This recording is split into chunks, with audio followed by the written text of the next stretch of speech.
கம்பம் பாரதி தமிழ் இலக்கிய பேரவையும் நூலக வாசகர் வட்டமும் இணைந்து நடத்துகின்ற இந்த ஒரு அருமையான விழா, புரட்சி வீரன் வாஞ்சியார் நினைவு நாள் விழா, தியாகி கக்கன், தியாகி விஸ்வநாத தாஸ் மற்றும் கண்ணதாசன் பிறந்த நாள் விழா. அதனுடன் இணைந்து மக்கள் மருத்துவர்களுக்கு விருது வழங்கும் விழாவை மிக சிறப்பாக நடத்தி கொண்டிருக்கின்ற நம்மளுடைய பாரதி தமிழ் இலக்கிய பேரவைக்கும் அண்ணன் பாரதன் அவர்களுக்கும் நிர்வாகி அனைவருக்கும் என்னுடைய முதற்க நன்றிகளையும் வாழ்த்துக்களையும் தெரிவித்துக் கொள்கிறேன். இந்த ஒரு அருமையான நிகழ்ச்சிக்கு முன்னிலை பொறுப்பேற்கின்ற என்னுடைய அருமை அண்ணன் பொன் காட்சிக்கண்ணன் அவர்களுக்கும், அண்ணன் ஐயாத்துறை அவர்களுக்கும், தம்பி மியூசிக் ஸ்டார் செந்தில்நாதன் அவர்களுக்கும் என்னுடைய நன்றிகளை தெரிவித்துக் கொண்டு, சிறப்பான முறையில் வரவேற்புரையா அந்த சிறப்புரையான்னு தெரியல, உண்மையிலே அண்ணன் சேதுமாதன் அவர்கள் மிக சிறப்பான முறையில் வரவேற்பை நிகழ்த்தியுள்ளார்கள். அவருக்கும் நன்றியை தெரிவித்துக் கொண்டவராக, ஒவ்வொரு மாதமும் சிறந்த வரலாற்று தலைவர்களை, நாம் மறந்த தலைவர்களை ஞாபகப்படுத்தி நம்முடைய பாரதி தமிழ் இலக்கிய பேரவை ஒவ்வொரு மாதமும் சிறந்த தலைவர்களை தேர்ந்தெடுத்து இந்த நிகழ்ச்சி நடத்தி கொண்டிருக்கிறார்கள். இந்த ஒரு நிகழ்ச்சிக்கு என்னை தலைமை தாங்க அழைத்த பாரதி தமிழ் இலக்கிய பேரவைக்கு மீண்டும் நன்றியை தெரிவித்துக் கொண்டு, இந்த தலைவர்கள் மேலே பார்த்தீங்கன்னா ஒரு 4 தலைவர்கள், அதற்கடுத்து கீழே பார்த்தீங்கன்னா மக்கள் மருத்துவர்கள் ஒரு 5 தலைவர்கள் கம்பத்தில் தேர்ந்தெடுத்து சிறப்பான முறையில் மக்கள் சேவையை செய்து கொண்டிருக்கின்ற மருத்துவர்கள். அவர்கள் மருத்துவர்கள் சொல்ல முடியாது, நம்மளுடைய கம்பத்தில் உள்ள ஒரு முக்கியமான ஒரு அங்கம் சொல்லலாம். அப்படிப்பட்ட ஒரு சிறந்த தலைவர்கள், அவர்களும் ஒரு தலைவர் தான் என்னுடைய அருமை அண்ணன் மருத்துவர் செல்வம் சார் அவர்கள். அவர்கிட்ட நான் அவ்வளவு பழக்கம் இல்லை என்றாலும் அவரை பற்றி நிறைய கேள்விப்பட்டிருக்கேன். உண்மையிலே குழந்தைகளுக்கு ஏதாவது ஒரு காய்ச்சல் ஏதாவது ஒரு இதுன்னா உடனே செல்வம் சார்ட்ட கொடுப்போங்கம்மா. அவருடைய பேச்சை உங்களுக்கு இப்போ கேட்டிருப்பீங்க. ஒரு சில வினாடியிலே அவருடைய பேச்சு எவ்வளவு அருமையான பேச்சா இருக்கு. எல்லாத்தையும் சிரிக்க வைக்க, நம்மளுமே ஒரு சிரிக்க வைக்கக்கூடிய அவர்கள் அந்த குழந்தைகளை அவ்வளவு ஒரு பாதுகாத்து சிறந்த போராளியுமே குணமாயிரும், அடுத்த நாள் வரமாட்டாங்க. அந்த அளவுக்கு ஒரு சிறந்த மருத்துவர்.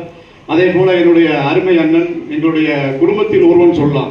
எந்த ஒரு நிகழ்ச்சி எங்களுடைய குடும்ப நிகழ்ச்சி நடந்தாலும் அண்ணன் இல்லாமல் நடக்காது. அந்த அளவுக்கு ஒரு சிறந்த எங்கள் குடும்பத்தில் மூத்த உறுப்பினர் எங்களுடைய அண்ணன் சையது சுல்தான் இப்ராஹிம் டாக்டர் அவர்கள். அவர் மட்டும் அதாவது இப்ப நம்ம அண்ணன் பாரதன் அவர் பேசும்போது சொன்னார், சும்மா மருத்துவர்களை தேர்ந்தெடுக்கல, இந்த 5 பேருமே ஒவ்வொரு நிகழ்ச்சியிலும் ஒவ்வொரு விஷயங்களை அவ்வளோ செஞ்சுக்கிருக்காங்க. அதே போல இறைவனுக்கு பிடிச்சமானது என்னன்னா, வடவைக்கு கொடுக்கறது இடவைக்கு தெரியக்கூடாதுப்பாங்க. அந்த ஒரு விஷயத்தை மிக சிறப்பாக செய்து என்னுடைய அருமையான சுல்தான் இப்ராஹிம் டாக்டர் அவர்கள். அதாவது நிறைய விஷயம் செஞ்சுக்கிருக்காங்க, சில விஷயம் மட்டும் தான் வெளியே தெரியும், பல விஷயங்கள் வெளியே தெரியாது. அப்படி ஒரு சிறந்த டாக்டர் என்னுடைய குடும்ப அண்ணன் அவர் சொல்லலாம். அவரை இந்த நேரத்தில் அன்புடன் வரவேற்று, அதே போல டாக்டர்னு சொல்லக்கூடாது, என்னுடைய நண்பர், அவர் டாக்டரை தாண்டி பேட்மிண்டன் பிளேயர், அது யாருக்கு எத்தனை பேர் தெரியும் தெரியல, வேலுமணி டாக்டர் அவர்கள். நான் அவரெல்லாம் ஒன்றா பேட் விளையாண்டுருக்கோம். அந்த அளவுக்கு ஒரு சிறந்த பேட்மிண்டன் பிளேயர். அவரையும் இந்த நேரத்தில் வேலுமணி டாக்டர் அவர்களை இந்த நேரத்தில் வரவேற்று, அதே போல என்னுடைய அருமை அண்ணன் சொல்லலாம் தியாகராஜன் டாக்டர் அவர்கள்.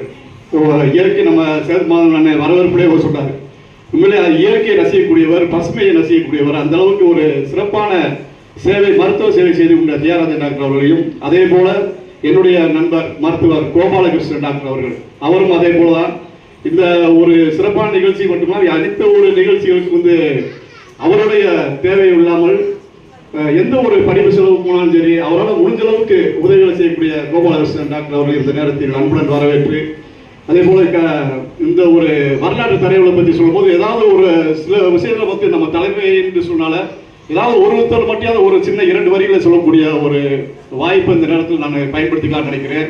தியாகி கக்கன் அவர்கள் மேலே பார்த்தீங்கன்னா, இப்போ நம்ம அண்ணன் சேதுமாதன் சொன்னார், சான்சிராணி அவர்களே, அவளை பற்றி நீங்கள் நல்லா ஒரு பதிவு பண்ணுங்க அப்படின்னு சொன்னாங்க. தியாகி கக்கன் அவர்கள் 3 தடவை அமைச்சராக தொடர்ந்து 3 தடவை அமைச்சராக இருந்திருக்காங்க. இப்போ ஒரு சின்ன வார்டு உறுப்பினர், வார்டு பதவி கிடைச்சா கூட அவ்வளவு துள்ளி குதியக்கூடிய இந்த ஒரு காலகட்டத்தில் 3 முறை அமைச்சராக இருந்து இந்த வாழ்க்கையில் அவ்வளவு ஒரு மக்களுக்காக சேவை செய்யக்கூடிய கக்கன் அவர்கள், அவருடைய உண்மையிலே கடைசி காலம் படிச்சிருக்கும் போது ஒவ்வொரு படிக்கும் போது பார்க்கும்போது உண்மையிலே கண்ணில் தண்ணி வந்துடும். அந்த அளவுக்கு அவருடைய வாழ்க்கை ஒரு கவர்மெண்ட் ஹாஸ்பிட்டல்ல அவர் ஒண்ணுமே இல்லை, தரையில படுத்திருக்காரு. அப்போ முதலமைச்சர் கூடிய மதிப்பு மரியாதைக்குரிய தலைவர் எம்ஜி ராமச்சந்திரன் அவர்கள்னா அவரை பார்க்க போகும்போது பார்த்துட்டு அப்படியே அவருக்கே வந்து ரொம்ப மனசு சங்கடமாயிருச்சு. ஏன்னா இந்த மாதிரி ஒரு பெரிய தலைவர், ஒரு அமைச்சர் 3 தடவை தொடர்ந்துருக்க தலைவர் இப்படி தரையப்படுத்திருக்காரு அப்படின்னு சொல்லி அவரோட உடனே வந்து ஆர்டர் போடுறாரு. அந்த ஆஸ்பத்திரி எல்லாத்தையும் கூப்பிட்டு வச்சு சீப் டாக்டர்லான்னு சொல்லிட்டு இப்படி தரையப்படுத்திருக்காருன்னா எப்படி வச்சிருக்கீங்க அப்படின்னு. அப்பயும் வந்து அந்த கக்கன் சொன்னக்கூடிய ஒரே வார்த்தை என்னன்னா, எனக்கு நீங்க உதவி செய்யணும்னா ஒரே ஒரு பாய் மட்டும் வாங்கி கொடுங்க, வேற எதுவுமே எனக்கு தேவையில்லை, ஒரே ஒரு பாய் மட்டும் வாங்கி கொடுங்க, அதில் படுத்துக்கிறேன் அப்படின்னு சொன்னாங்க. இப்படிப்பட்ட தலைவர்களை வந்து இந்த ஒரு நிகழ்ச்சி மூலம் மட்டும் இல்லாமல் தொடர்ந்து பல நிகழ்ச்சிகளில் பல தலைவர்களை நமக்கு அறிவுப்படுத்தி கொடுக்கின்ற இந்த பாரதிய தமிழ் இலக்கிய பேரவை, நம்மளுடைய புதியவர் பேசும்போது சொன்னார், என்னை உருவாக்குனது இந்த பாரதிய தமிழ் இலக்கிய பேரவை, அதே போல என்னையும் உருவாக்குன இந்த பாரதிய தமிழ் இலக்கிய பேரவை. இந்த அளவுக்கு நான் பேசுறேன் அப்படின்னா இந்த பாரதிய தமிழ் இலக்கிய பேரவையில் ஆரம்பத்திலிருந்து முன்னிலை போடுவார் அண்ணன். என்ன ஏதாவது பேசணுமான்னு, ஏதாவது ஒரு பேசணும்ப்பா, சும்மா வாசித்து ஏதாவது ஒரு பேப்பர் எடுத்து வச்சு ஏதாவது வாசிப்பான் பாரு, அப்படி வாசித்து வந்து இந்த அளவுக்கு ஒரு பேசக்கூடிய திறமையை கொடுத்தது இந்த பாரதிய தமிழ் இலக்கிய பேரவைக்கு என்னுடைய நன்றிகளை வாழ்த்துக்களை தெரிவித்துக் கொண்டு, அதே போல என்னுடைய அண்ணன் பாரதன் அவர்களுக்கும் மற்ற உறுப்பினர்கள் அனைவருக்கும் என்னுடைய நன்றிகளை தெரிவித்துக் கொண்டு எனக்கு வாய்ப்பளித்தவர்களுக்கு நன்றி பாராட்டி விடைபெறுகிறேன். நன்றி, வாழ்த்துக்கள், வாழ்க வளம்.